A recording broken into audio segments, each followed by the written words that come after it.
This is Saransh Kumawat and you are watching Kash India, and today I am going to teach you simple present tense. Simple present tense. Simple present tense.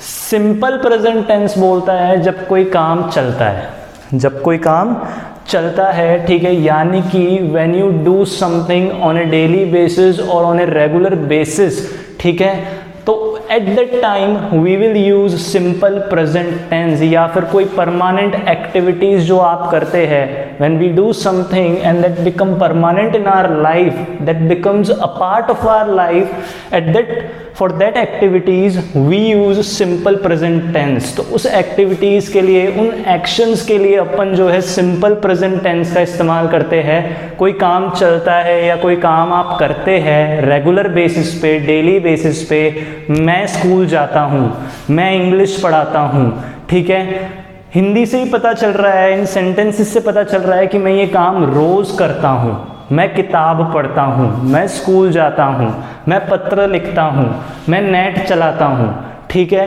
तो ये वो सारे काम हैं जो मैं daily basis पे और ऑन रेगुलर बेसिस पे आई डू, ठीक है। And now these activities become the part of my life, ठीक है। मेरी ज़िंदगी का भी ये सारी एक्टिविटीज़ हिस्सा बन चुकी है, ठीक है, परमानेंट बन चुकी है। रोज़ करता हूँ मैं, पास्ट में भी करता था, प्रेजेंट में करता हूँ और फ्यूचर में आने वाले कल में भी करूँगा, ठीक है। तो वो सारी activities when you do, which you do on a regular basis और on a daily basis, for that activities we use simple present tense, ठीक है। या फिर कुछ यूनिवर्सल ट्रुथ, ठीक है, जैसे कि 2 and 2 makes 4, 2 and 2 makes 4। अगर मैं लिखूं 2 and 2 makes 4, ठीक है, 2 and 2 makes 4, ठीक है।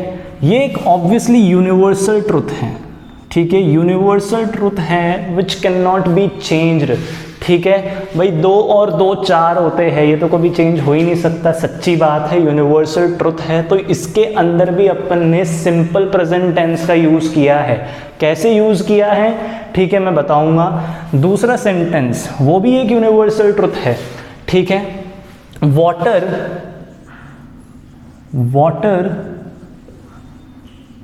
बॉइल्स एट 100 डिग्री सेल्सियस, ठीक है। ऑब्वियसली ये भी एक यूनिवर्सल ट्रुथ है, it is also an universal truth, ठीक है। It can not be change that water boils at 100 degree Celsius.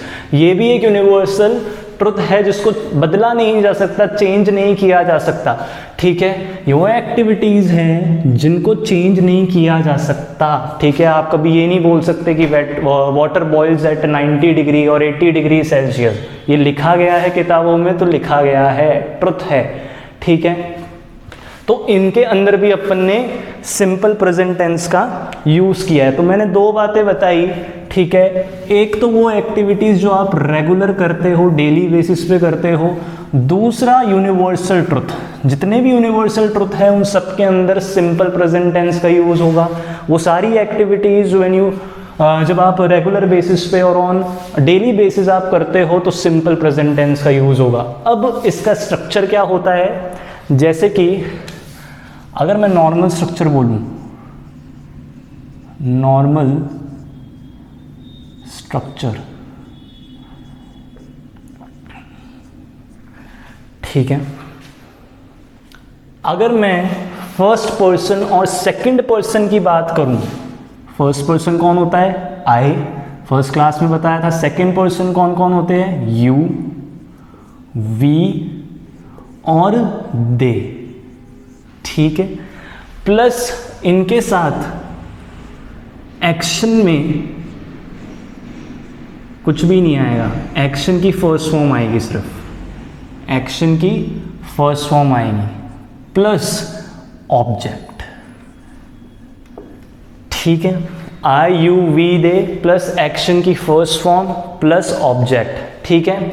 जैसे कि मैं क्रिकेट खेलता हूँ, आई प्ले क्रिकेट, तुम क्रिकेट खेलते हो, यू प्ले क्रिकेट, हम क्रिकेट खेलते हैं, वी प्ले क्रिकेट, वह क्रिकेट खेलते हैं, दे प्ले क्रिकेट। ठीक है, प्ले की फर्स्ट फॉर्म प्ले ही होती है, सेकंड फॉर्म प्लेड, ठीक है, और थर्ड फॉर्म भी प्लेड ही होती है। ठीक है, अगर ये सेंटेंस सपोज अगर ये सेंटेंस जो है वो कंटिन्यूअस फॉर्म का होता, मैं क्रिकेट खेल रहा हूं, तो एक्शन में क्या आ जाता, आईएनजी आ जाता, और यहां पर हेल्पिंग वर्ब आ जाती am, I am playing cricket. ठीक है, just wanted to remind you of simple present continuous tense. तो I you we they plus action की फर्स्ट फॉर्म प्लस ऑब्जेक्ट। ठीक है, ये तो हो गई फर्स्ट पर्सन और सेकंड पर्सन की बात। अब मैं बात करूंगा थर्ड पर्सन की, ही, शी, इट और नेम। ठीक है, इनके साथ आ जाता है एक्शन में एस या फिर ईएस। ठीक है, प्लस ऑब्जेक्ट। इनके साथ एक्शन में क्या आ जाता है, एस और ईएस। ठीक है, वह घर जाती है, ही या शी गोज होम। ठीक है, वह क्रिकेट खेलता है, ही प्लेज क्रिकेट। ठीक है, he plays cricket, play action है। ठीक है, और एक्शन में क्या आ जाता है, एस ई एस, यहां पर क्या आ जाएगा, एस आ जाएगा, ही प्लेज क्रिकेट। ठीक है, आई यू वी दे के साथ एक्शन की फर्स्ट फॉर्म प्लस ऑब्जेक्ट। ठीक है, यहां पर प्ले का प्ले ही रहेगा, यहां पर एक्शन में एस ई एस आ जाता है, प्ले है तो प्लेज हो जाएगा, गो है तो गोज हो जाएगा। ठीक है, ड्रिंक है तो ड्रिंक्स हो जाएगा। ठीक है, यहां पर है लर्न है तो लर्न्स हो जाएगा, राइट है तो राइट्स हो जाएगा। ठीक है, वह पत्र लिखता है, he writes a letter, he writes a letter, वह पत्र लिखती है, शी राइट्स अ लेटर। ठीक है, राम क्रिकेट खेलता है, राम प्लेज क्रिकेट, एक्शन में क्या आ जाएगा, एस और ई एस आ जाएगा।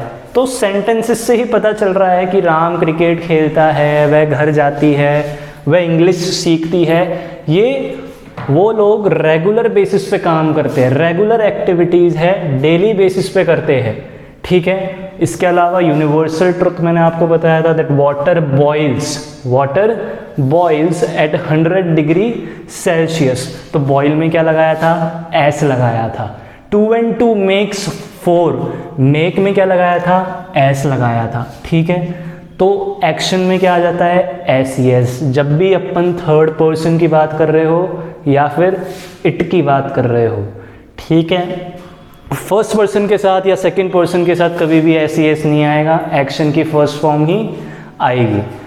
ठीक है, तो ये तो था नॉर्मल स्ट्रक्चर। अगर मैं बात करूं इंटेरोगेटिव स्ट्रक्चर की, जिसमें सवाल पूछे जाते हैं, इंटेरोगेटिव स्ट्रक्चर, इंटेरोगेटिव। ठीक है, सिंपल प्रेजेंट टेंस में क्वेश्चन किससे पूछते हैं, डू डस से।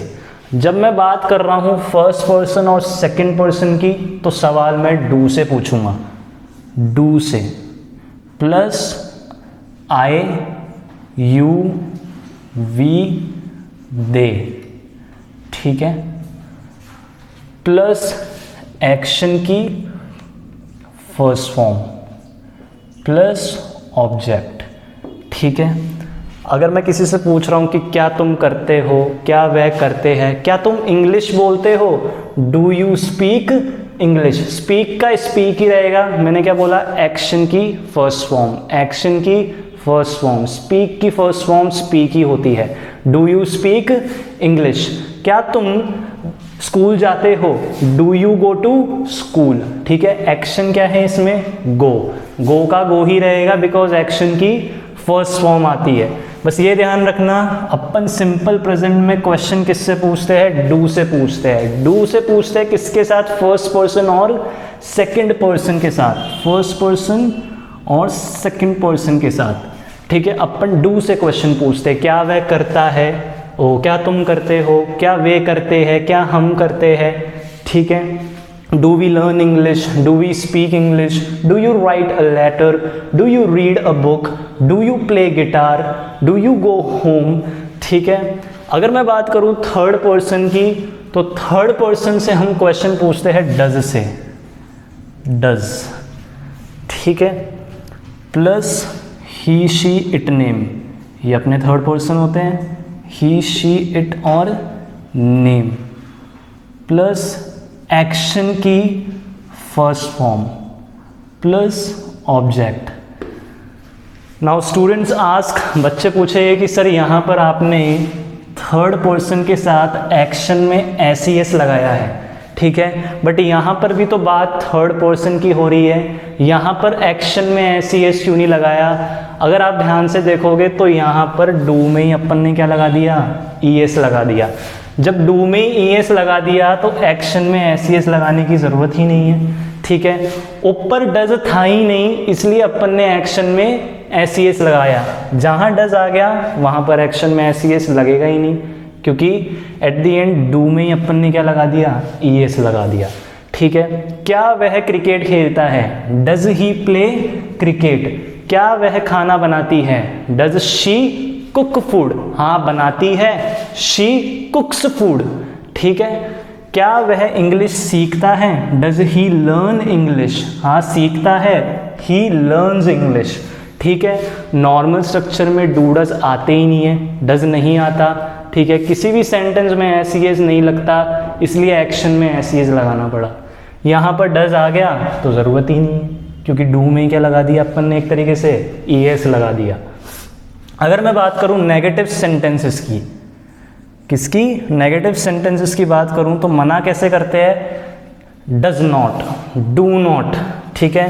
अगर फर्स्ट और सेकंड पर्सन की बात करूँ, आई, यू, वी या फिर दे, ठीक है, प्लस डू प्लस नॉट, ठीक है, इसको कंबाइन करके आप डोंट भी बोल सकते हो, ठीक है, we can also say don't, ठीक है, डू नॉट बोल लो या डोंट बोल लो, ठीक है, प्लस एक्शन में कुछ भी नहीं आएगा, फर्स्ट फॉर्म आएगी बस, प्लस ऑब्जेक्ट। प्ले है तो प्ले का प्ले ही आएगा, स्पीक है तो स्पीक आएगा, राइट का है तो राइट आएगा, ठीक है। जो एस वाला फंडा है वो सिर्फ किस में है? थर्ड पर्सन के साथ, ही शी इट नेम, ठीक है। फिर अगर मैं थर्ड पर्सन की बात करूं, ही शी इट और नेम, इसमें मना कैसे करेंगे? Does not, does plus not, अब इसको कंबाइन कर दो, डजंट बन जाएगा, doesn't. To increase fluency people speak don't और डजंट, ओके, बाकी डू नॉट और डज नॉट भी बोल दो, प्लस एक्शन की फर्स्ट फॉर्म।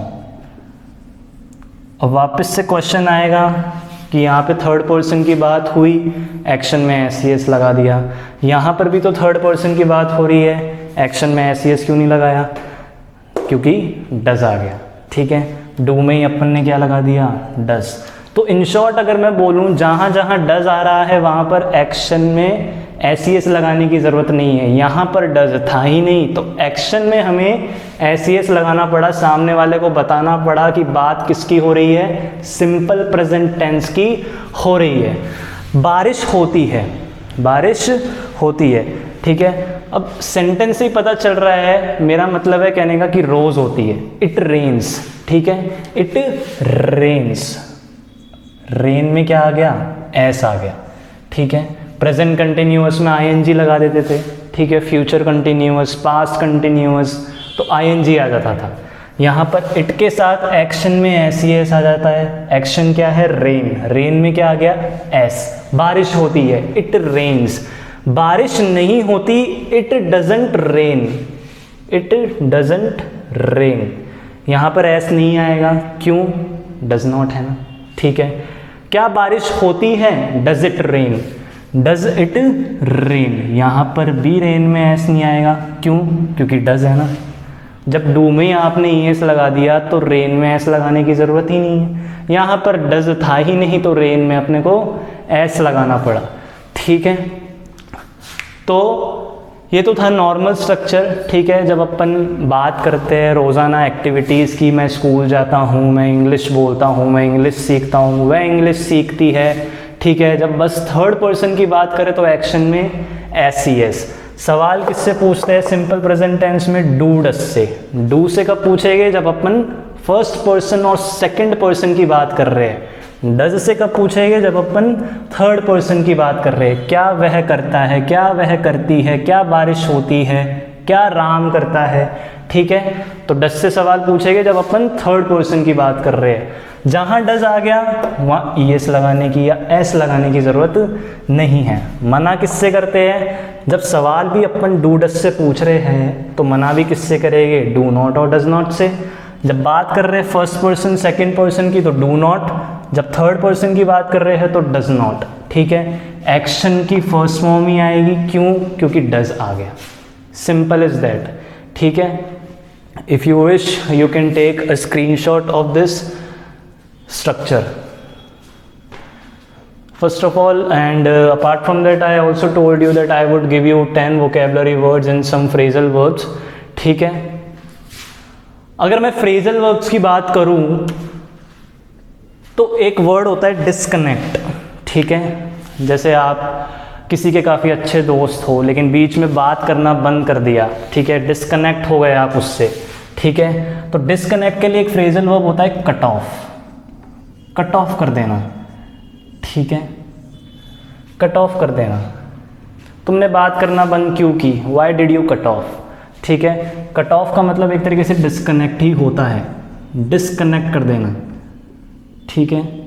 किसी से कांटेक्ट में ना रहना, ठीक है। आप पहले उस बंदे से कांटेक्ट में थे पर अब नहीं हो, ठीक है, तो आपने कट ऑफ कर दिया, आपने बात करना बंद कर दी, ठीक है, डिस्कनेक्ट हो गए आप, तो उसको अपन बोलते हैं कट ऑफ, ठीक है। पीस ऑफ केक बहुत ही कॉमन इडियम है ये, पीस ऑफ केक, ठीक है, piece of cake. Learning an English with काश India is a piece of cake. इसका क्या मतलब हुआ? पीस ऑफ केक का मतलब होता है something which is very easy, जो कि बहुत आसान हो, ठीक है, समथिंग जो कि वेरी इजी है, बहुत आसान है, something which is very easy, something which is very easy.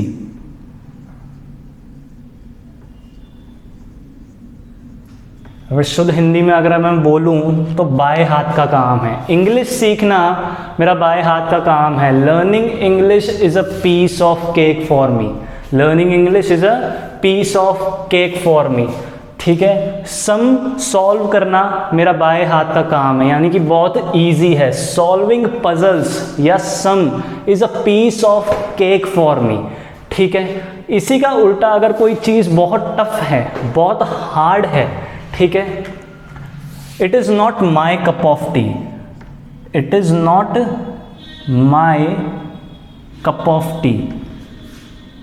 Cup of T का मतलब होता है कोई चीज़ जो तुम्हें पसंद नहीं है, तुम्हें इंटरेस्ट ही नहीं है और तुम्हारे बाएं हाथ का काम भी नहीं है, तुम्हारे बस की बात नहीं है, ठीक है। इंग्लिश सीखना मेरे बस की बात नहीं है। Learning English is not my cup of T, ठीक है।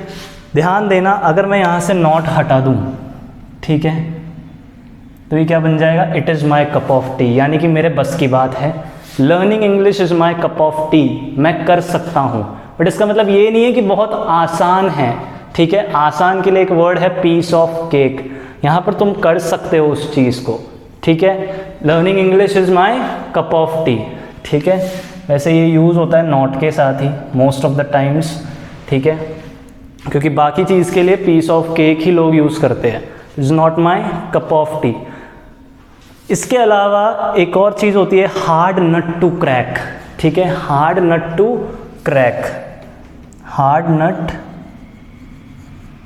To crack.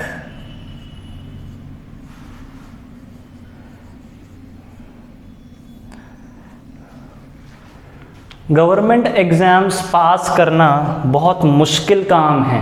Passing a government exams is a hard nut to crack, ठीक है। आसानी से क्रैक नहीं होते, आसानी से हर कोई पास नहीं कर सकता है एसएससी बैंक एग्जाम्स। तो तो पासिंग अ गवर्नमेंट एग्जाम्स या फिर clearing a government exams is a hard nut to crack, something which is very difficult. Okay, उसके लिए अपन hard nut to crack use करते हैं। ठीक है, मेरे बस की बात नहीं है एसएससी क्लियर करना, clearing SSC is not my cup of T.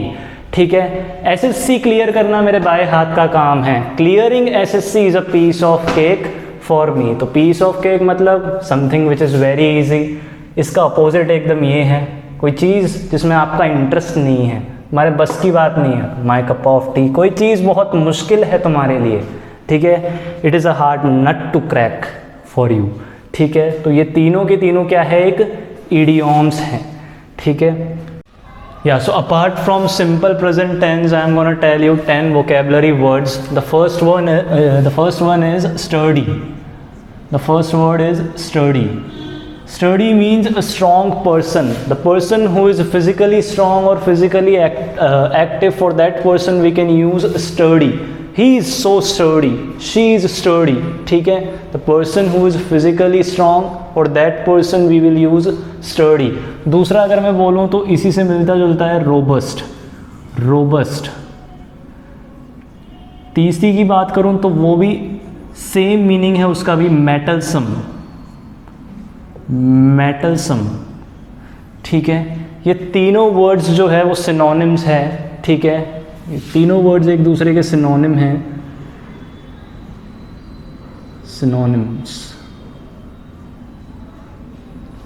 ठीक है, all these three words have same meaning. Sturdy का मतलब भी होता है स्ट्रॉन्ग पर्सन, रोबस्ट का मतलब भी होता है स्ट्रॉन्ग, और मेटलसम का मतलब भी होता है स्ट्रॉन्ग पर्सन। ठीक है, तीनों का मतलब होता है कि वो इंसान जो काफ़ी स्ट्रॉन्ग है, ठीक है, फिजिकली काफ़ी स्ट्रॉन्ग है, तगड़ा है।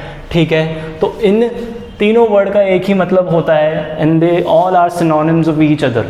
ठीक है, फोर्थ की अगर मैं बात करूँ तो होता है फ्रेल। फ्रेल, फ्रेल बोल लूँ या फिर मैं बोल लूँ फीबल। फीबल, ठीक है, इसका मीनिंग अगर मैं बोलूँ तो इसका मतलब होता है वीक। वीक, इसका मैंने मतलब बताया था स्ट्रॉन्ग।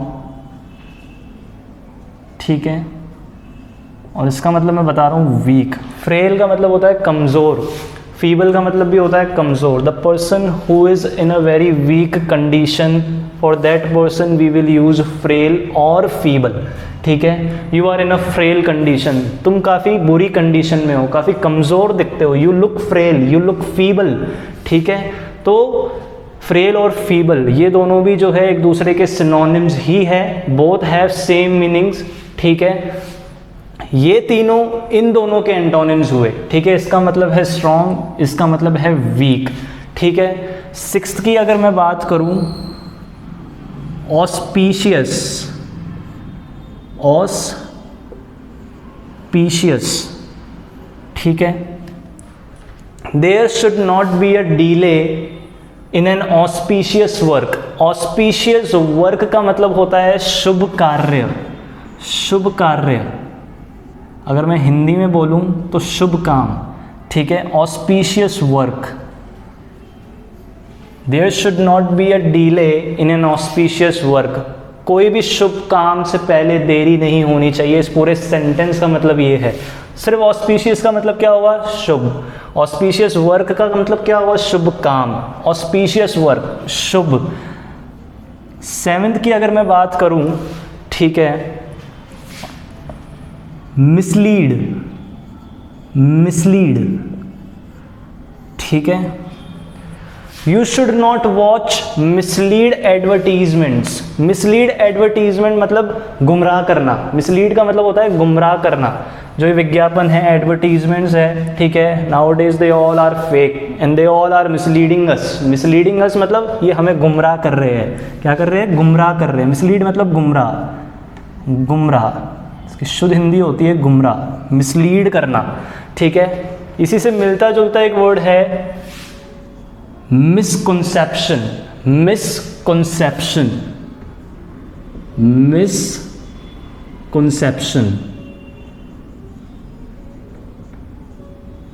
मिसकंसेप्शन की शुद्ध हिंदी होती है वहम। ठीक है, अपने वहम को दूर करो, clear your misconception, clear your misconception, वहम, वहम शुद्ध हिंदी इसकी होती है वहम, ठीक है, मिसकंसेप्शन। 9th अगर मैं बात करूं, मिसकंसीव, मिसकंसीव,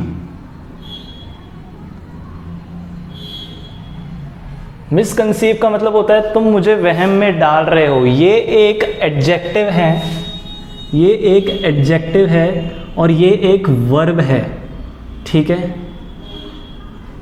मुझे चक्कर में मत डालो, ठीक है, मुझे वहम में मत डालो, मेरा दिमाग मत घुमाओ, कुछ भी बोल सकते हैं। Do not misconceive me, do not misconceive me. Misconceive एक एक्शन है, वर्ब है, मिसकंसेप्शन एक एडजेक्टिव है, ठीक है। क्लियर योर मिसकंसेप्शन, अपने मन के वहम को दूर करो। डू नॉट मिसकंसीव मी, ठीक है। जो लास्ट वर्ड है वो है आपका